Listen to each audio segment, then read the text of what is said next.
আসসালামু আলাইকুম প্রিয় বন্ধুরা। আজ আপনাদেরকে মিশ্র সবজি চাষের একটি মডেল দেখাবো।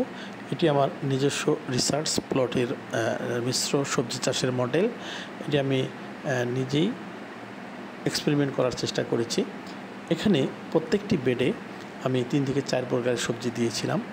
দুই পাশের দুই সারিতে বেগুন, মরিচ দেওয়া ছিল এবং মাঝখানে বাঁধাকপি, ফুলকপি এবং ব্রোকলি দেওয়া ছিল। 3টি ফসলই বা 4টি ফসলই সুন্দরভাবে আমাদেরকে ফলাফল দিয়েছে। এখানে প্রত্যেকটি ফসল সুন্দরভাবে আলাদা আলাদাভাবে বেড়ে উঠেছে এবং সময় মতো তারা ফল দিয়েছে। এই ধরনের মডেলের ক্ষেত্রে বিশেষ সুবিধা হলো অল্প জায়গা থেকে অনেকগুলো সবজি পাওয়া যায়। আমাদের সবজি বা ফসলের বৈচিত্র্যতা নিয়ে আসা যায়।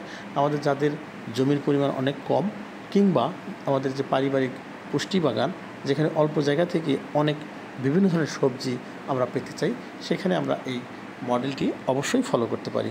এই মডেল দিয়ে আপনাদের জমির সর্বোত্তম ব্যবহার নিশ্চিত করা সম্ভব হবে এবং পরিবারের যে বিভিন্ন ধরনের সবজির চাহিদা আছে সেগুলো এই মডেল অনুসরণ করলে সহজেই পূরণ করা সম্ভব।